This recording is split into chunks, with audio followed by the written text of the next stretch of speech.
Hello, welcome back to Auto Pop Culture, and today we're going over the movie, the Netflix original called Someone Great. This one is featured Gina Rodriguez, Brittany Snow, who was the other one? DeWanda Wise, who is from another Netflix show called She's Gotta Have It.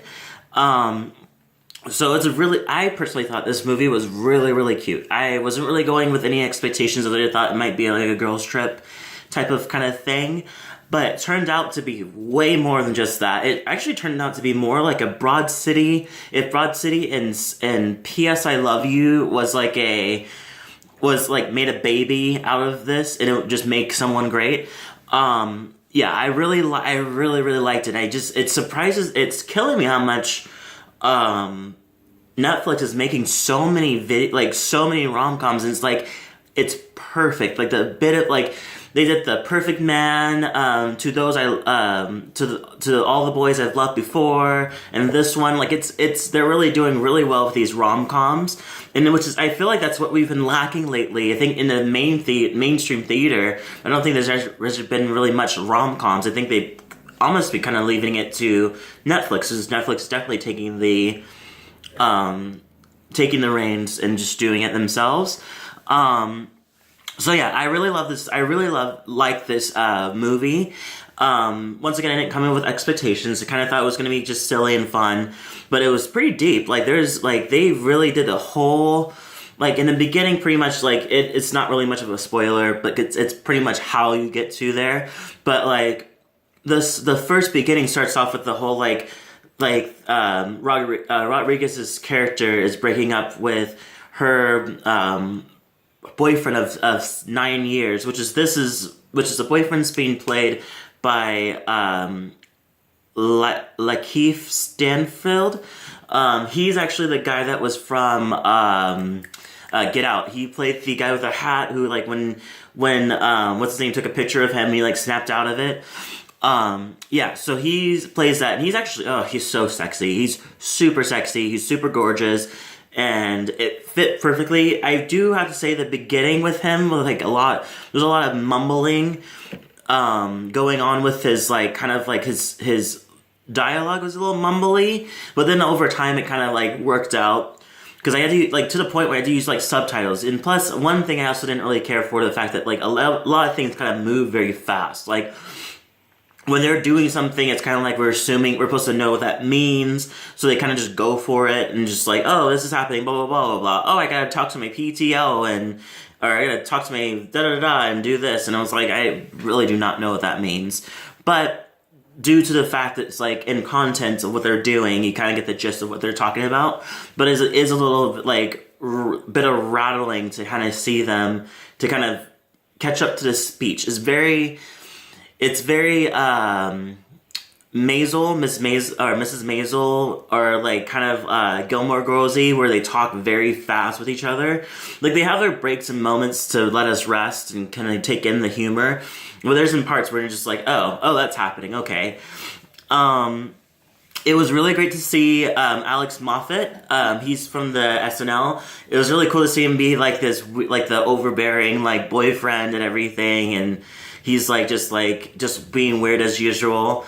I also like the fact that Rosario Dawson actually showed up too as Lakeith's cousin sister. They weren't being direct about exactly who. Well, actually, no, I think they were. I just forgot what I want to say. She said cousin, but she shows up as the cousin who's super very she must be very pretty well off or something like that, but she's super up, she's oh this and everything, and she's she takes a picture of Rodriguez's character, and she's oh, you look so dumpy, that's perfect for my thing that I'm trying to look for the normal people that look dumpy. And I was oh god, that was a backhanded drag, So, but it was interesting. It's a really good, really, really good movie. I don't really want to spoil it because I wanted you to go. I feel like the emotion in it was so good. that going into it without knowing what you're getting into, it's really nice. Like, if you've ever gone through a breakup, or if you've ever gone through something going that kind of, like, if you ever gone through a breakup, you would definitely relate to it, because they really hit a lot of, like, points, like, with the whole, like, they had this huge montage of them, of, like, the break of the relationship in the beginning through text, and it played by, like, overplayed by the, it's pretty much, it was, yeah, Supercut. The Supercut by Lorde is playing in the background, and it's pretty much supercuts of the relationship, and it's just like, oh my god, like, we're really, like, starting off with emotions immediately. Yeah, I really liked it. I really liked the fact that RuPaul was a drug dealer. His name was Hype. Which is actually interesting. It seemed like, I felt like with this RuPaul, is actually different, because I felt like we got to see him without any kind of, like, gag or any type of, like, thing that's going on. Like, she didn't say, and may the best woman win. She didn't say any of her, like, little catchphrases that she usually says in RuPaul, which is you definitely hear in, like, Broad City and stuff like that she's other things she's usually in. But this one's, like, feels like an actual real, like, role. That's not because, it's not just because she's RuPaul. It's like, oh, you are a flamboyant drug dealer. This is what you do. And it's just like, you kind of remove yourself from the fact that she's RuPaul. Yeah, so I like that. I love I love seeing Brittany Snow. I adore her. One thing I really did like, though, it's not really much of a spoiler, but there's a scene inside the whole thing is that they're trying to get to a party, and they have to, and it's about everything that goes on between that time, between them deciding to go to a party and a date in the morning, and then at the party at night. So it's just like, there's a lot of in-between stuff that happens, and then you get the whole, like, P.S. I love you back and forth thing with the whole, with, like, present time, and this is what's going on, and then, like, she goes to a place, or she hears a song, and it shoots her back to, like, a memory from their past, whether it's good or bad kind of thing. And it's interesting, 9 years is a long time. It's like almost a decade. Like, I can totally get how she feels this way.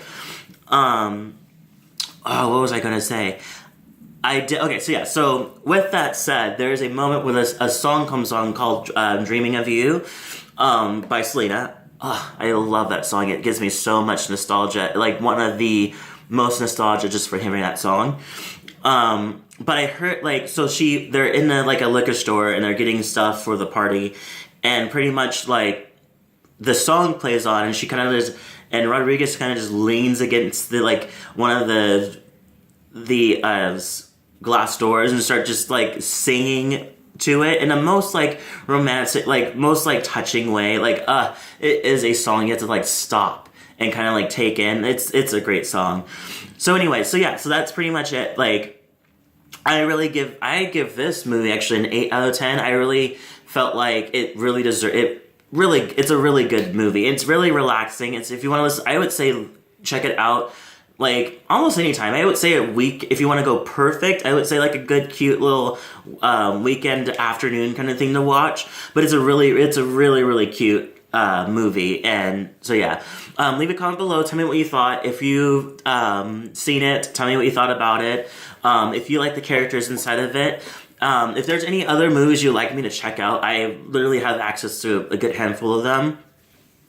So leave a comment below with a movie that you would like me to check out, and I'll view it and kind of give you a review. So yeah, so I hope everybody has a great week, and I will see you guys in the next video.